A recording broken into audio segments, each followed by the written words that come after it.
Good evening, everyone. This is Cafdil TV, and you're welcome to Religious Vocation Digest. We bring you this program every Thursday at 7 p.m. We also repeat it on Sundays at 4 p.m. We are also live on Facebook, Cafdil Cape Coast, YouTube, Cafdil EDU. Like we started last week, we are concentrating on Indigenous congregations here in Ghana. Last week, a lot were shared. We are going to continue this evening. And I have with me, last week they introduced themselves, so permit me to introduce them this time around. On my right is Sister Gertrude, a teacher representing the HDR sisters. And on my immediate left is Sister Patricia, representing FST sisters. And to my extreme left is Sister Juliana, representing SMI sisters. Let's get the ball rolling as I go to Sister Gertrude to give us the history, a detailed history of her congregation. The history of my congregation. My congregation is Handmaids of the Divine Redeemer, in short, HDR. Bishop Joseph Oliver Bowers, SVD, who succeeded Bishop Noza, SVD, as Bishop of Accra, founded the HDR congregation. The late Cardinal Knox, former Archbishop of Melbourne and Prefect of the Congregation of Discipline of the Sacrament, during a visit to Ghana, encouraged Bishop Bowers to establish a religious congregation for women. He told him, "You must start something. Others are not doing it. So start. Apply for grants from Rome." The bishop heeded to that. So the first candidate came from Archdiocese of Cape Coast and the then Diocese of Kita. Bishop Bowers came to realize that there were vocations not only in the northern part of Ghana, but also in the southern part. In 1955, he officially started the congregation. He applied to Rome for the official recognition of the new congregation. 5 copies of the proposed constitutions were sent to the congregation for examination and revision. The name proposed was Handmaids of the Divine Redeemer of Accra. In Latin is Ancel Acraiensis Divine Redemptoris, with short title of HDR. The name summarized the qualities which should motivate the members in exercising their charism of practical service of working to evangelize the women of their country. The proposed name was accepted without modification by Pope Pius XII. In virtue of the power bestowed on Bishop Bowers through the Sacred Congregation of the Propagation of Faith by Rescripts number 5455/56, the congregation was officially recognized on January 6, 1957.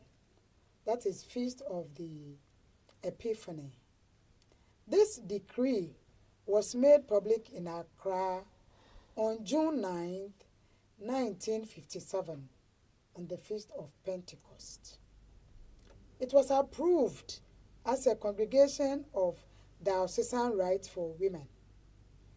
The mother house was to be called Our Lady of Fatima Convent, and it was to be established in Agomenya, in the Manya Krobo district. This house was also to serve as the novitiate with the purpose of enabling candidates to attain their local ideal in a more perfect manner with the frame of their own traditions in their native land for the greater glory of God and the welfare of Holy Mother Church. Now we have about 18 communities in Ghana and 2 communities in New York and Oshkosh in America. Thank you. Thank you, sister. So in Ghana, can you name some of the communities for the sake of those who want to visit? We have Christ the King Community Cantonment near Flagstaff House. Okay. We have St. Teresa's School Community in Kaneshi. Then we have St. Teresa's Community close to the St. Teresa's Catholic Church, Okay. Audome. We have community in Bator. We have Achimswedro Community. We have community in Takoradi, Axim. We have community at Otaten in Accra. That is where we have the orphanage. We have another at Intronai in the Eastern region. We have Agomenya community and the Mother House community and others. These are those I can remember for now. Okay. Yeah. Thank you, sister. Thank you too. Thank you very much. Thank you too. Sister Juliana, Yes, let's hear from you. Thank you, sister. As I mentioned last week, our founder is Right Reverend Oscar Morin, a Canadian priest and a bishop at the time of the foundation of the congregation. Working in the north and feeling so touched of the situation of men and women and children, Bishop Morin was moved with the text of Isaiah 6:1. The Spirit of the Lord is upon me. He has sent me to bring good tidings to the poor, the imprisoned, and then so forth. And so he formed our congregation for the women to take charge of these needy ones. And how did he do it? He picked young women who were not, some of them were not even educated, formal education. They didn't have the opportunity because that was the order of the day. So he gathered these women and taught them how to help, do catechism, visit the women in the homes and see how best they could help. So starting from there, and I mentioned earlier on last week that it was in Navrongo, March 1946, that the congregation was founded. And because many women, when they started, many of the women were coming from the Upper West region.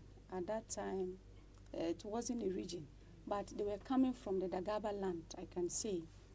And the situation or the interest of women were more from there because the Upper East region in general, because of the dowry system, the women would not be allowed. Even now, it's still difficult. My sister can bear me because they wouldn't like to give you out and they'll lose their cows or their dowry. So the vocations there was slow, and then they decided to move from there to Upper West since majority of the girls were coming from there. And that time, there were no vehicles common. So to walk from there to Navrongo, a number of days, it was not easy. So they decided to move the mother house to Dafiama, which became our formal mother house. Where we had all our administrative work until now. So from there, the early sisters, the early young girls were sent to Burkina to understudy the Sisters of the Immaculate Conception in Burkina. So they are in a way our mothers. Then the white fathers, their sisters, Mesula, they were the ones who came to help form our first sisters. And so they were the superiors, they were the novice mistresses, they were everything.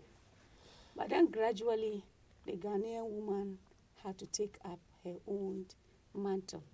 So when the Bishop of Cameroon died, or he went back to his hometown before his death, then late Cardinal Purukundere of Blessed Memory, he took up the interest of the congregation, and he said he wouldn't sit down to see these women continue in the efforts that they are making to bring up women without being educated.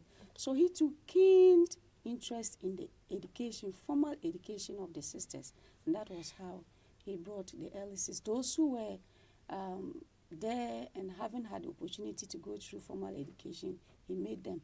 In fact, some of the senior ones will say that I was big, but I had to sit with children in the class to learn because I wanted to be educated, to be more effective in my ministry. And so they went through. Then girls who were in school started joining, and that was how the educational level they continued to improve until date. And so from Dafiema, which is a bit far from Wa, we, in our chapters, our decisions are made during chapters. So one of the chapters, it was decided that we get the land somewhere and move the administration to Dafiema, to Wa, from Dafiema to Wa. So currently, our administrative work is done in Wa. The generalate is there where the superior lives. But Dafiema still remains our mother house. Then our formation house we have in the Dafiema, that is the pre-novitiate. Then later we moved the novitiate also at a different place, a different section in Wa. So currently, we go by our charism with the women and children in mind, but now into nursing, education, and all sectors. In fact, we are all round very open to any profession. Now we are based mostly in the north. In Upper West, we have about 16 communities, and our administration is divided into, or is decentralized into districts. Okay. So in Wade, we have them in zones. Instead of districts, we have it in zones, okay. Northern zone and the southern zone. The southern zone comprises of those within Wa up to Nadoli, and those communities under that district is about 9. Okay. Then you have that of the northern region, the northern zone, starting from Jirapa to Nandom, Hamele, and then to Burkina. They also form 7 communities in this. So in Upper West, we have many of the parishes that we are working. Some of the parishes, we even have 2 communities.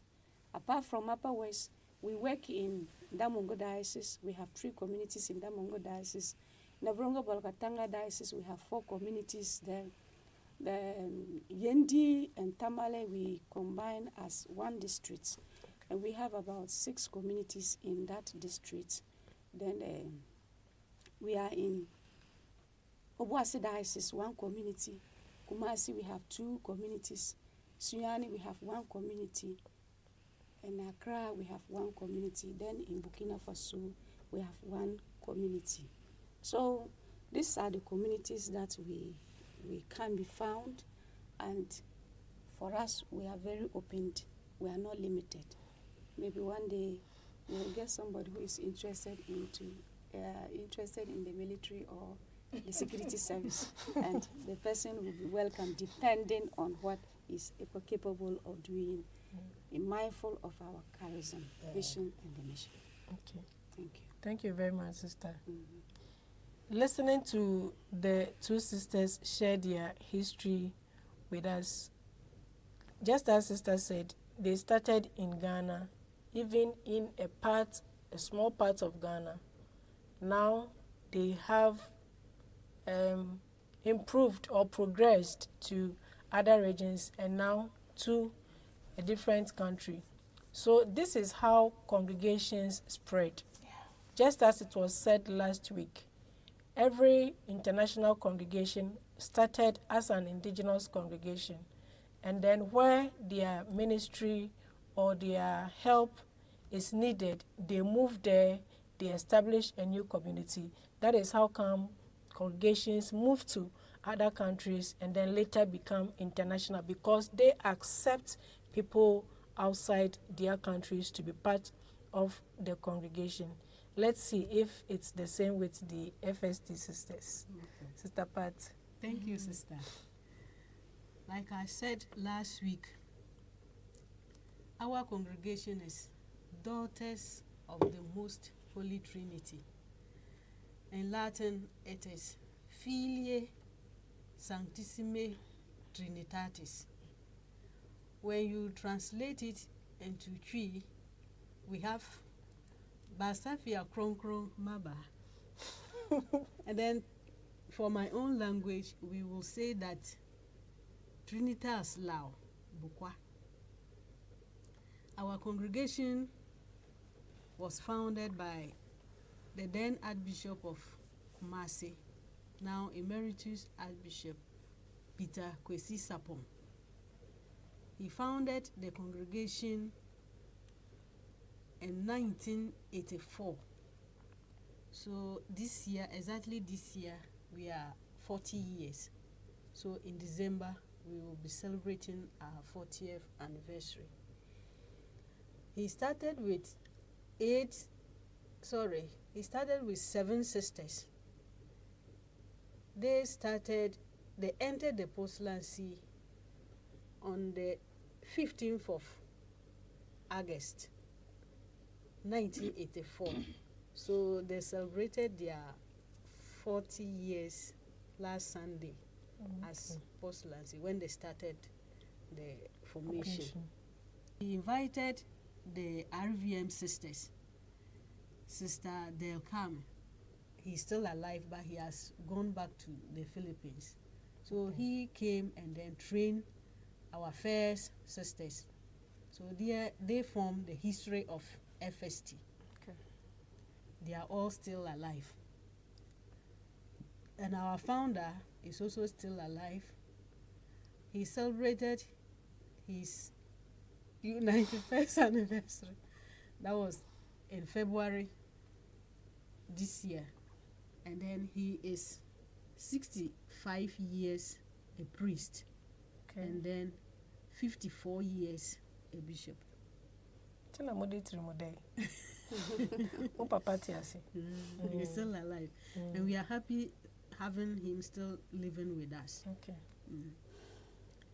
So now, the sisters, though very few, and they couldn't actually spread to other parts of even the Kumasi, then archdiocese. But then, slowly, we have moved.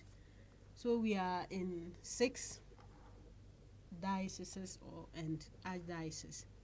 That's we are in Cape Coast, we are in Takoradi, Sekendi Takoradi diocese, we are in Obuasi diocese, Konongo Mampong diocese, and then Goso diocese, and then in Kumasi archdiocese. We have 16 communities spread throughout these dioceses that I've mentioned, and then we have one in Cologne, Germany. Okay. We have, for now, we are about 56 sisters. We are not that many. We are 66 only. So we are inviting all young sisters, all young ones, men, young women and ladies who are interested. You want to start FST to come. brothers. You see? They will come. We have 4 postulants at the moment, and then 4 novices at the moment. Okay. So that is FST. Okay. Thank you very much, sisters. Okay, so we come to vocation promotion, Yeah. but let's get a bit personal. Yeah. Sister Gertrude, Yes, sister. what are some of the challenges you have encountered in your vocation journey, right from formation days to today? For me, my difficulty is the community life. That is where my difficulty is. Because if you don't take care, the community will change how you are. Members in the community, the life of the members in the community can affect you negative and positive. So I would say that my difficulty is mostly in the community. You want us to put hands together to work. Others are not ready to work. Yeah. Others feel big. Others feel sickly and whatnot. So if you're not lucky, the work will be on your shoulders all alone. And don't forget, you're also a human being. Yeah. One day, you will just relax and ask others to also do what they can do. Like somebody said, living the vows, the 3 vows, is not that difficult. But then the 4th one, the one which we do not profess, is the one that makes it difficult. But we should also bear in mind that it is the people in the community that will help us or discourage us to live our vows. So whether we like it or yes, it has come to stay. Sister Julie, Hello, sister. any challenges encountered so far? Well, so far, I wouldn't say it is only the 4th vow, but the 3 as well. You know, sometimes when you want to do something, like let me be specific on education.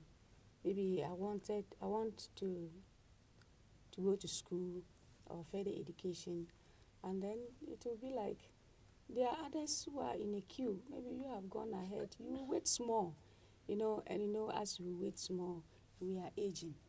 That can be a challenge, but not a big challenge for me. But then this decision making, deciding to do something which you don't have full control over it, sometimes it becomes challenging. If you have full control over it, you can decide, oh, this is what I want to do.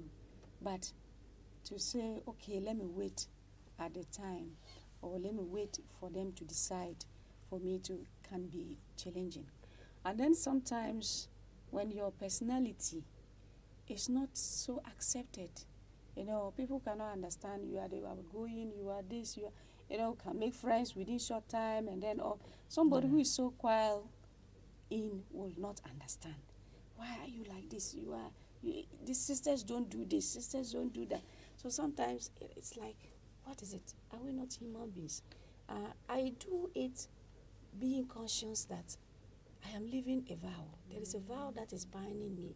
But being free and outgoing doesn't prevent me from living that vow. So why do you want me to be intimidated by your behavior? Yeah. Sometimes it becomes, and so, they can interpret your actions and give you names and take you for who you are not. Yeah. That becomes a challenge for me. But really, the community life is not easy. With different personalities, you just have to walk. But there's one thing that sometimes I'm challenged.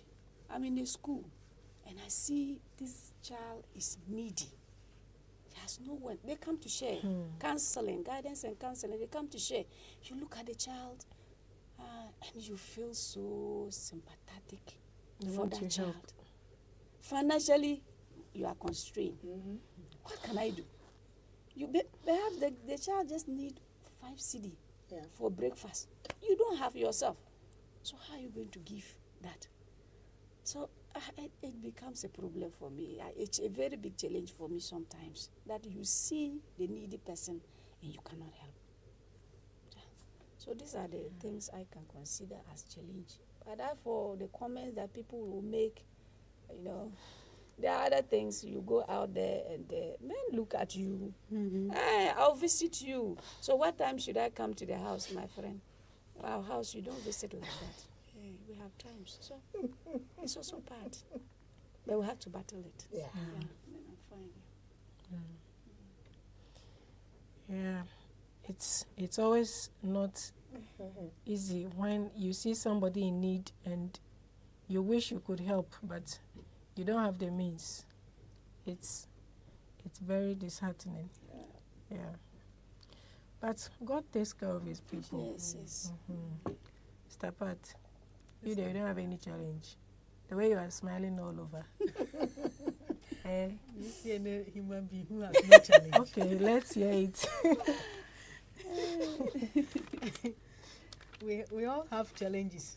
They may not be that Yeah. serious, but there are challenges.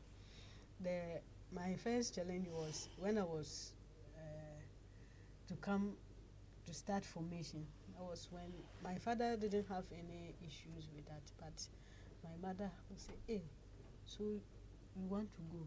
Won't you give birth? Won't you marry and give birth to children for me?" I said, "Oh, I have 2 sisters. Their children will be enough for your as grandchildren for you." And when I was going, my sister cried seriously that I nearly turned back, but I said no. It's a move. I have to just continue. So those are the first ones, and now they have all come to accept it, and they are even happy for you. for me, and even themselves having their sister as a religious. But then come to the religious life itself. You see, sometimes you are being given a task to perform or to carry out, and there are some people who always try to bring in some setbacks. So it's sometimes disheartening. You want to give up. That then let me just. I don't want to have problems with people. Let me give up. But sometimes I get the inspiration from some who say, "No, you can't run away from problems. You have to face them." So that is it. Then coming to the problem with having money to help others. My place of work is not too far from my community, so I can walk to the workplace. So in order to share the little that I have with some who will come to me thinking that I can give, I don't take car. Okay.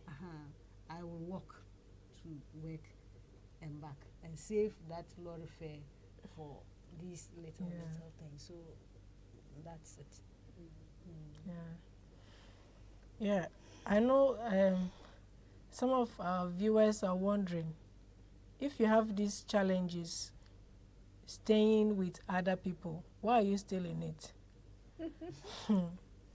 You see, even in marriage, you date for a while before marriage. You live together, you know yourselves, you study yourselves for 5 to 10 years or even more before you go into marriage. But with religious life, right from formation, you go and you meet somebody you've never seen before. And whether you like it or not, whether you will be able to tolerate the person or not, that person is going to be your companion throughout. All things being equal, you have your first professional vows together. And when you have that together, remember you're going to celebrate 25 years together, 40 years together, 50 years together. So when we share this, it's not as if we are not happy in the life. We are really happy. Sure. We are really happy being religious women. But then that part of community life is very difficult, whether we accept it or not, because you have people coming from different backgrounds, some people you've never met anywhere, and you have to live together. In your house, maybe you eat this way. You meet somebody, and she also has a way of the family eating together. But then you have to adapt a new way of eating together, and it will not be easy. So when we share these challenges, they are not to discourage anyone, but to tell the reality of community life. But in all circumstances, we love, we appreciate each other, and then we are happy, and then we move on. Sister Gertrude, Yes, sister. share with us one exciting moment at the convent.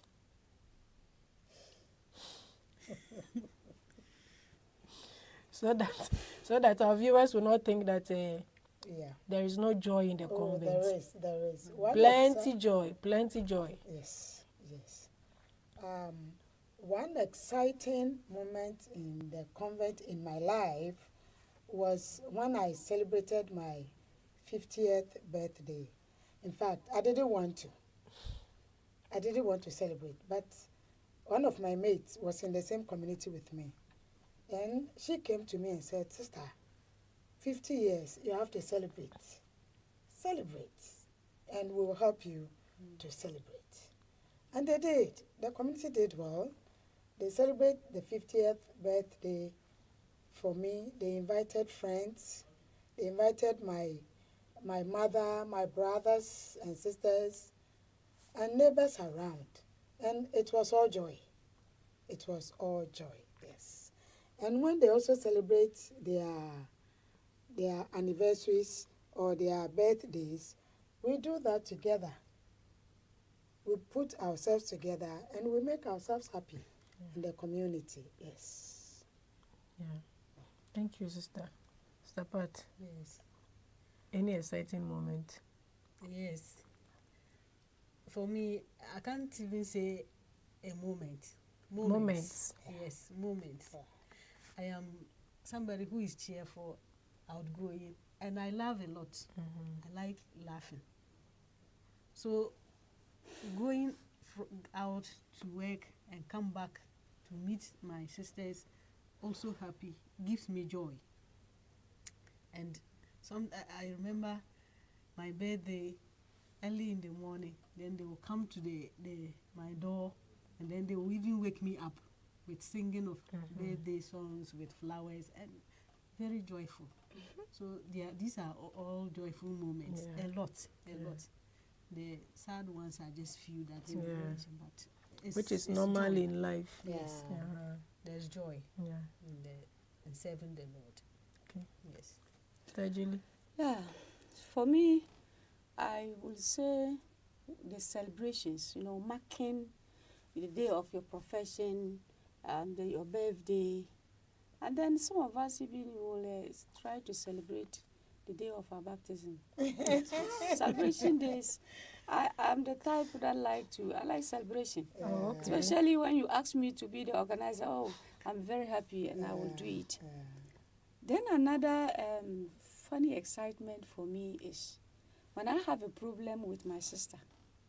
The joy in me is always that, thank God I'm going into my room alone. I'm going to be alone in my room. She will not be there. I try to compare it with the marriage life.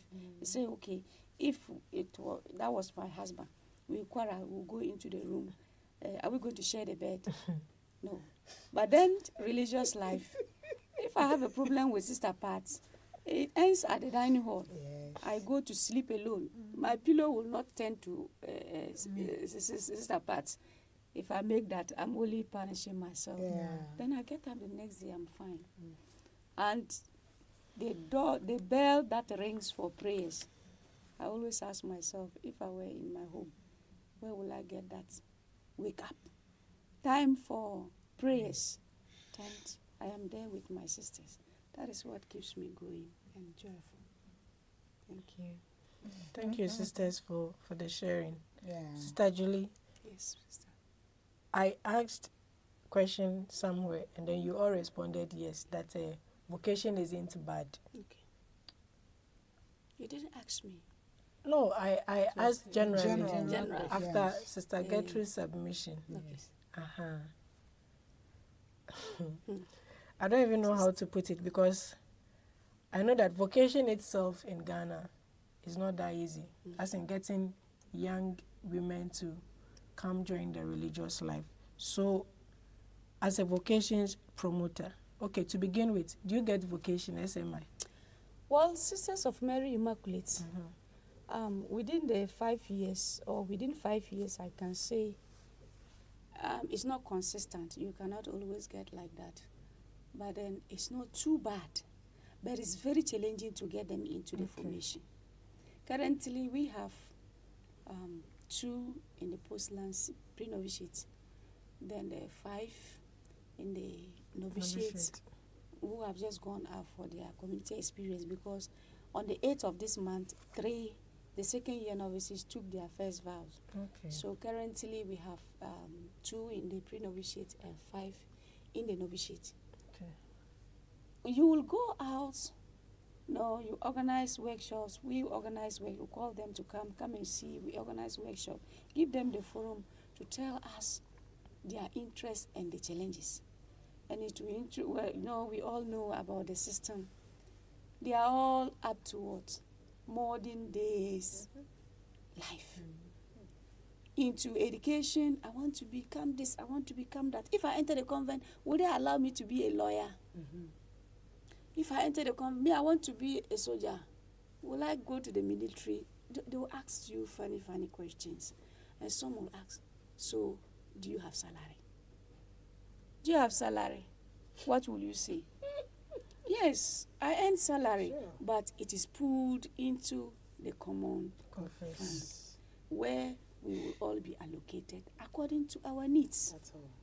And some of them will say, I just work like this and then I don't see my salary. It's difficult. But you try to encourage them. It's a call. It's not a force. It's a call. Those who are called will come in. And others, especially areas where you don't have Catholics. Some of the communities dominated by traditional believers, they will tell you it's nonsense. How can a lady just get a view like this the whole life? You will not marry. You will not give birth. And so the girl herself is interested, but the parents will say no. And so some too, off and on, very slippery. When my sister Pat was sharing, I was just laughing at her. She forgot to say that in Navrongo, we used to see her and then she will come. She told me when I left, she decided to make a decision. But to say, I want to work before, I want to do this, I want to do that. A lot of them are into that. They'll tell you, I want to go to school before, I want to become this before, I want to. So we try to convince them. Those who come, they will come. It is not easy. It's not easy. Vocation in general is trickling. For that one. But God is still in control. We are getting small. At least to continue the work. Oh, yes. Yeah. Sister Pat. Yes. Sister. FSC, I hear you get vocation, every 6 months you get 10 young ladies. And then we have only 4 at the post. At the post-lancy. It's not that easy. It's a general thing. It's not just peculiar to one congregation or so. It's a general thing. So an FST is also is part. Sometimes you organize the come and sees, they are interested, but then the parents are not interested. I remember we organized a come and see. These ladies were interested, picked the forms, filled, ready. Then you receive a call. This person, on to me mbao.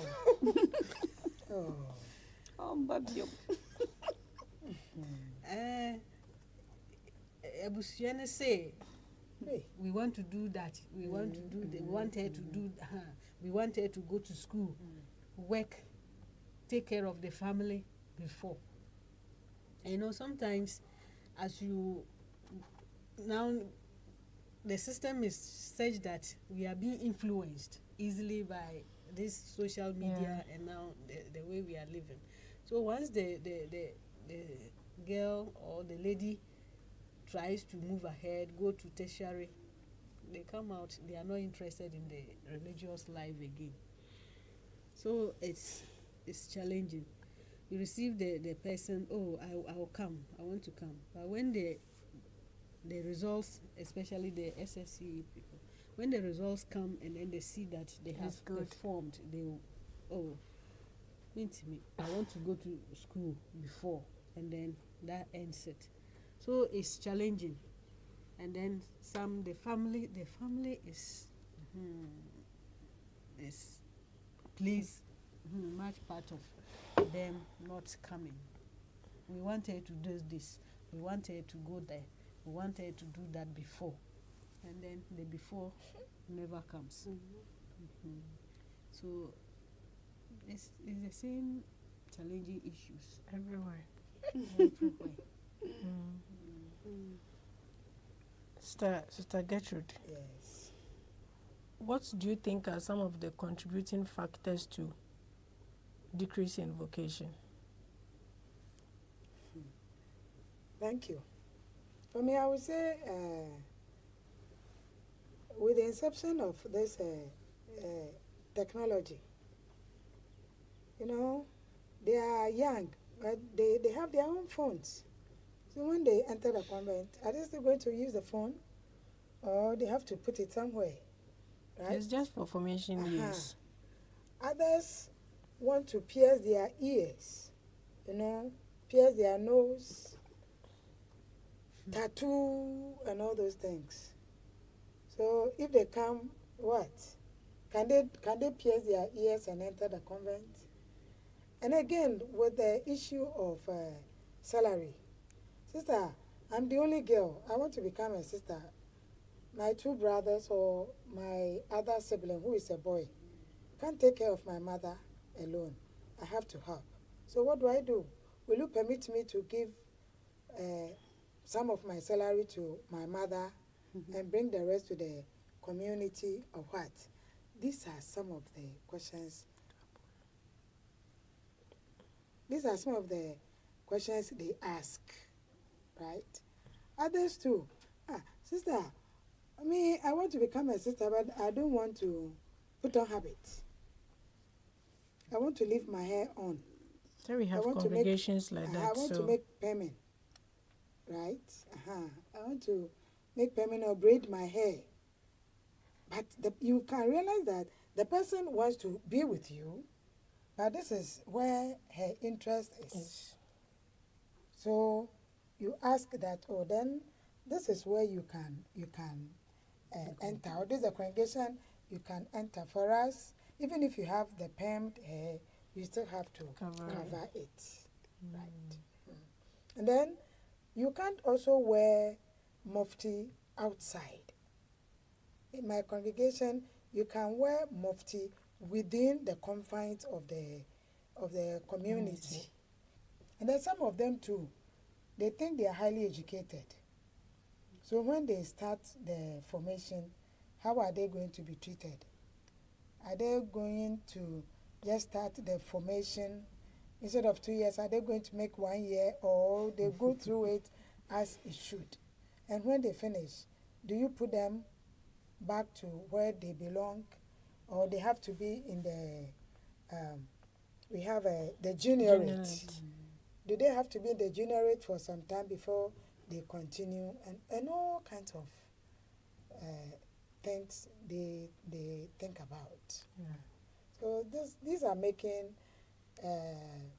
entry into religious life a little bit difficult. Yes. Sister Julie, you like among those here, you have been the vocation promoter for quite some years now. When you go for vocation promotion, what are some of the, I don't know if I could use disgusting question you have been asked? Yes. They will ask. The first one is, are all the nuns virgins? Must you be a virgin before you are accepted? That's the question they were. Recently in Sunyani, the youth program, we were invited, and they asked this question. So we try to let them know we have different times that we receive our calls. Some at the initial stage, very young, you begin thinking about it. So when it is like that, you guide yourself, and you know how to control yourself up to the stage that you make your choice. that you can keep yourself. But in a situation where the person never thought of it, she's living her own life, and perhaps she has gone into knowing people or men, and then at a point, a turn round. Then she says, no, I have to leave, even though I have fallen, but I know I haven't gone far. Like the story of Mary Magdalene. I have fallen, but I haven't gone far. I can still make it, and I believe God has forgiven me. In this case, if you decide to make a choice, what prevents you? Yeah. No one is perfect. But we are not encouraging what we can say town helper. You are in the village and or in the town, everybody knows that, oh, all the men here, they know you. Then today you decide to say you become a sister. You yourself, how will you feel? Yeah. You will not be comfortable. And so they will come down. Yeah. And then some will say, my sister, but didn't know before a widow. They have said that. I took this young girl, they visited, I took them through the workshop, and then she even applied. And then when the admission day came, I called. She said, no, sister, I'll wait for next year. The next year, what reason? I don't know. So this year, one of the friends, we also went and she applied. And then she met her. She came to visit me. Then this girl saw her and said, now you, Lori, why are you in the convent? Why are you staying in the convent? Now you want to become a sister. And she said, no, I just came to visit sister. That I thought you want to become a sister. She said, why? He said, yeah, I can't go, but didn't know before I would. And that is it.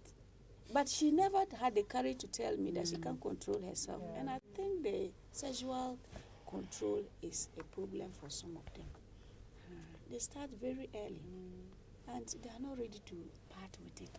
Yeah. They will ask you questions. So you mean to say you never had a boyfriend before? What is this guy? I cannot tell you that. They will ask you those questions. Some will even ask, so how do you control your feelings?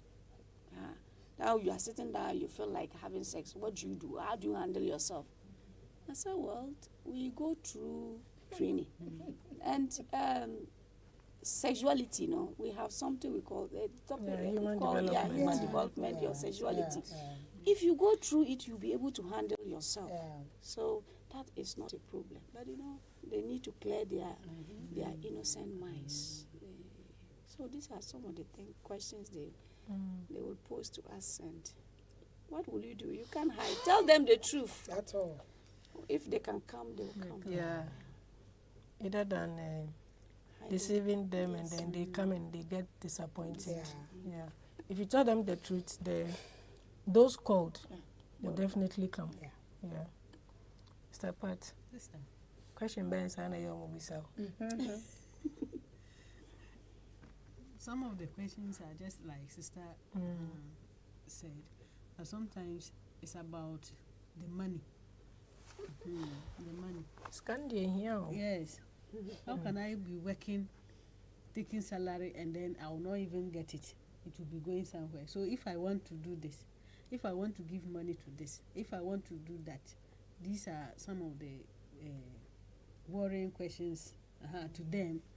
They can't withstand that. And then, like Sister was saying,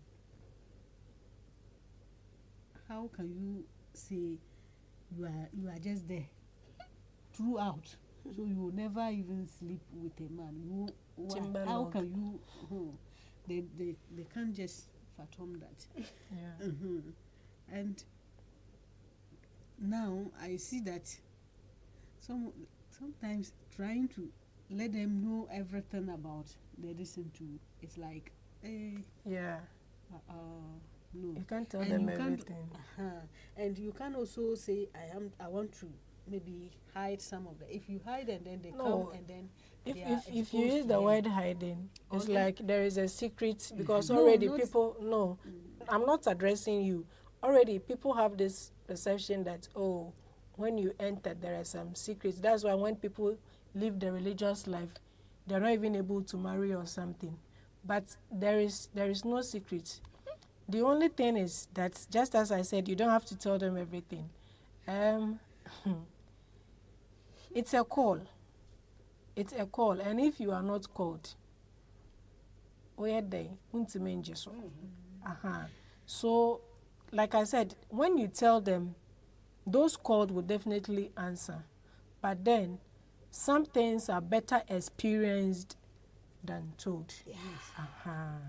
Like I was saying, maybe the wedding wasn't that right. I went for a visit to one of them. Then I had to tell, oh, this is how we live our life. When you come, you work, all right. Our money goes into a common fund where it is being shared to all of us and even to take care of the poor that we are taking care of. Say, hey. So I said, why? So to me, I realized that is a setback. Yeah. Because after saying that, the way, hey. So I said, how can I take work? I go to work, and then the salary comes, and I don't receive it. I say, yes, if you understand the life, then you will even be joyful that you are sharing your money Resources with other others. people. You understand it, and that is the joy in it, that we share things together. So what about my hair? Will I still be having these braids? I said, no. For our congregation, no. We don't expose our hair. Even if you, and we don't do extension. You leave it natural. You can use thread and those things to braid, or the natural hair. So you are confusing people. In this So, time and age, you tell people to braid their hair with thread. You don't that's why I get said, vocation. so that's what I was saying, that if you say I want to maybe in a way make this so polite for the person comes and then it's not like that. Yeah. And if you want to Make it known. then it's also scary. But it's challenging. Though you can't, not everybody, but those who are actually saying, yes, I have the desire, the interest, no matter what, they come. And those are the people that we still have who are coming slowly. Okay. So the vocation's not too bad, and it's not also flowing like that. To add up to that, loneliness is another thing. Say, sister, how many are you in the community? So if all your sisters travel, you'll be left alone in the community. Are you not afraid? And the second one is, when you grow old, you don't have children, so who will take care of you? So sometimes I tell them, as for loneliness, whether you are a sister, you are a priest, you are whatever, even a married couple, they experience loneliness. Because if you marry and your husband is not with you, are you not lonely? Or you marry, you have 2 children, they've married, they've gone to stay with their spouses. Your husband has traveled, or your husband is dead, or your wife is dead, left with your husband, and the loneliness is there. Even in marriage, some people can still be with their partners and still feel lonely. Yes, and even with children, they will have children, but children will not visit them. The The emptiness. loneliness, yes. So loneliness is not associated with only religious life, but also with the other vocation, be it married life or whatever. Loneliness is part of us as humans. Yeah. Sometimes you can even be in the community with your sisters, yet you feel lonely. Yes. So loneliness is there as for that. Okay. So that's another fear, Yeah. which also drive them away. Okay, so our cherished viewers, I know you have lots of questions to ask. Ask them in the comment section, and then sisters will come back to do justice to your questions to clear your doubts. Time is not on our side, so just to wrap up, looking at this generation, a lot of people want to travel outside the country, whether to live their own lives or even to be religious. As sisters of an indigenous congregation, okay, Sister Julie, how are you able to convince a young lady to join your congregation?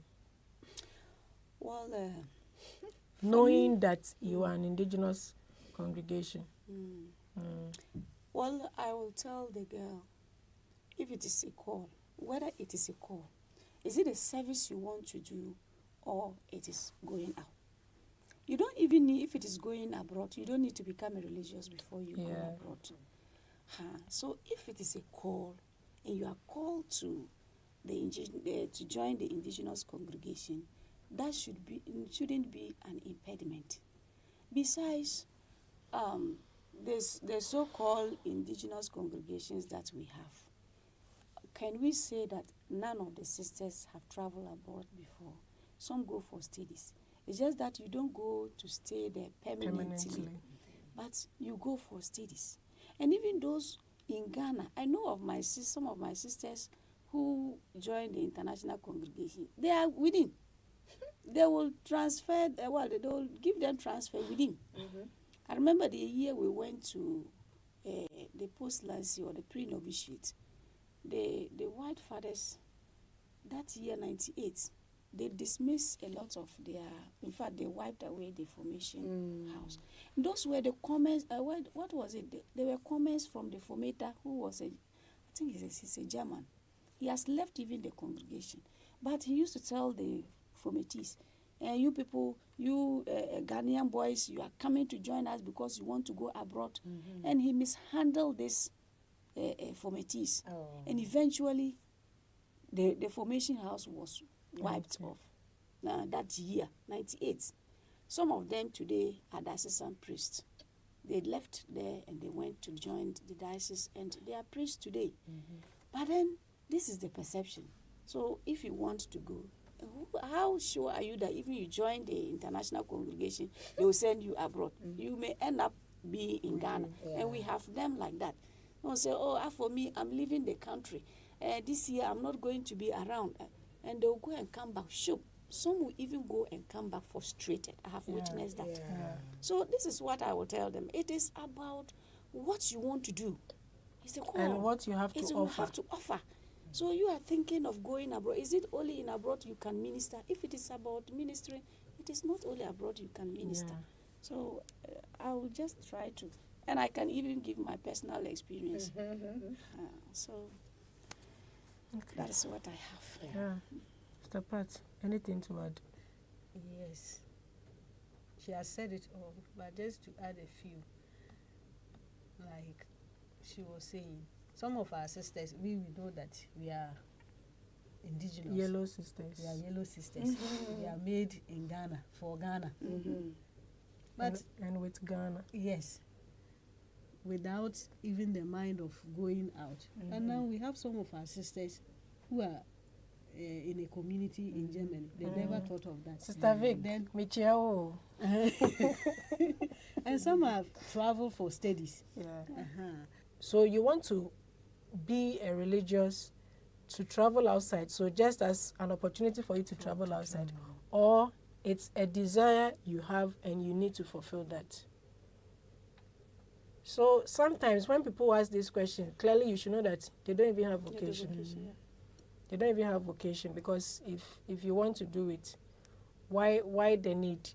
So even if the person comes, everything he or she will be doing will be aimed at traveling outside.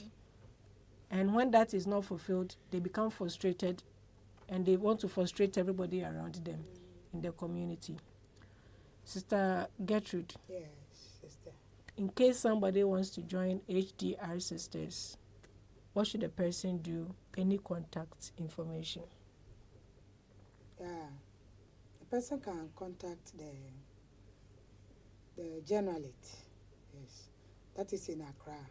Yeah, the journalist with box number 9819, Airport, Accra. Okay. Or the person can call me. Okay. Phone number 0243 356089. Or the person can also call the novitiate. Okay. That is box number 1918, Kufredia, in the Eastern region. Okay. Thank you, Sister. Sister Juliana. Yes. So for us, we are found in communities, and every community we have somebody in charge of vocation. So if you are at a place where we have a community, just go to the community and you tell them you have the desire. Any of the sisters you meet will assist you to see the one in charge of vocation, and then she in turn will forward your name or information to the vocation directress. But if you want to make a call, you can call me on 0242 874 and I will guide you. Thank you. Thank you, Sister. Mr. Pat. Yes. FST, we are easily known by our dress. When you see any yellow Anybody habit in town, yellow, anybody in yellow, even without the veil, no, no, any white, any yellow habit. Yeah. We use cream anyway, but yes, yes. we are Known known for by that. this. Yeah. This is the commonest. Yes. So if you see anybody and then the other, and then or you can call on 050 83 222 050 83 222 and then come. 204. That's the vocation promoter's number. She will speak nicely to you. She has a nice voice. Even from the voice, you go and pack your things and come. So this is all time will allow us on today's edition of Religious Vocation Digest. We centered more on Indigenous congregations. So my guests here are all members of an Indigenous congregation, including myself. I'm also a member of an Indigenous congregation, Society of the Infant Jesus. Just as Sister Juliana said, if you want to do the work of God, you don't need to travel outside. By saying that, we are not discouraging those who want to join international congregations. But then, if you really feel the desire to be a religious or to do the work of God, this shouldn't be a limitation. Therefore, come together.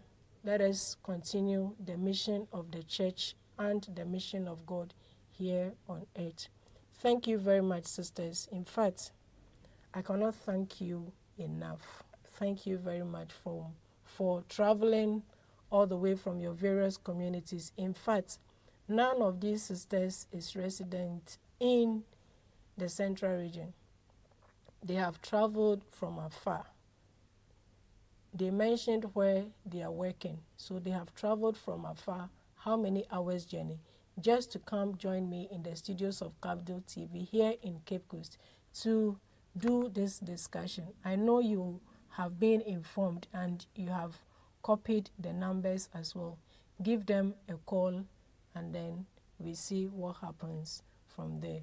So Sister Juliana, Sister Patricia, Sister Gertrude, thank you very much. And when you are leaving too, may the good Lord take you home safely. And to our cherished viewers, let us have your comments, your messages, and every information that you need. Let them be made known at the comment section, and then at the appropriate time, we will come and then address those issues for you. Join us again next week to do this discussion. Bye.